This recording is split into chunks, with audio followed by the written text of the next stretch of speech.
Welcome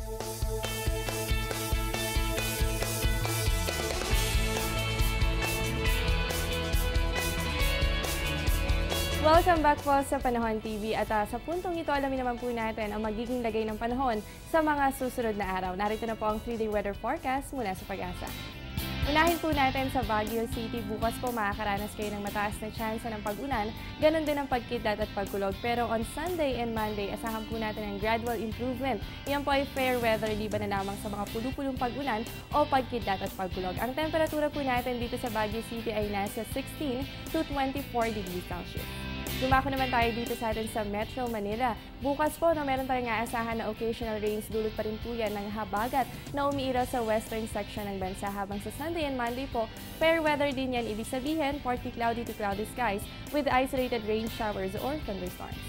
At para naman po sa Metro Cebu, sa mga Cebuanos po natin, fair weather po tayo sa susunod na 3 araw. Ibig sabihin po, sisikat ang araw, pero may mga tsansa pa rin ng mga pulu-pulong pag-ulan o pagkidlat at pagkulog.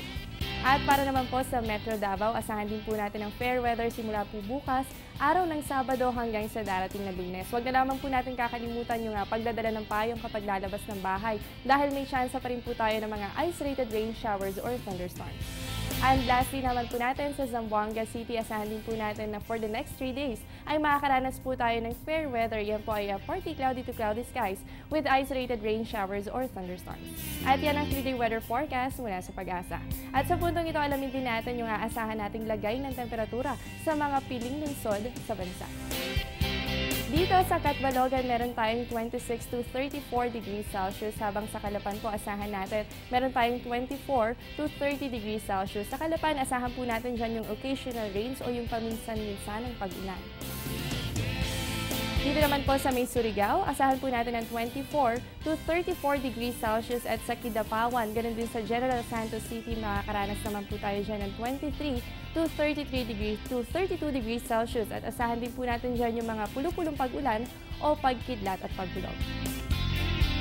At dahil malapit nga po ang weekend, marami po sa atin ang nagbabalak na pumunta sa mga sikat na tourist destination sa bansa. Kaya narito na po ang lagay ng temperatura sa mga sikat na tourist destination sa bansa. Unahin natin dito sa may Vigan, meron po tayong 26 to 31 degrees Celsius, habang sa Banawi po ay nananatiling mababa ang temperatura. Yan ay nasa 16 to 24 degrees Celsius. At sa mga areas na po ito, asahan din natin yung mga occasional rains o yung paminsan-minsan ng pag-ulan.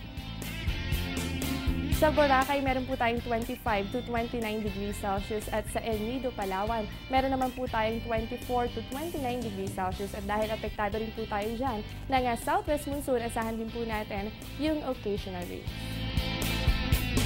Huwag po kayong aalis at magbabalik pa ang Panahon TV makalipas ang ilang paalala.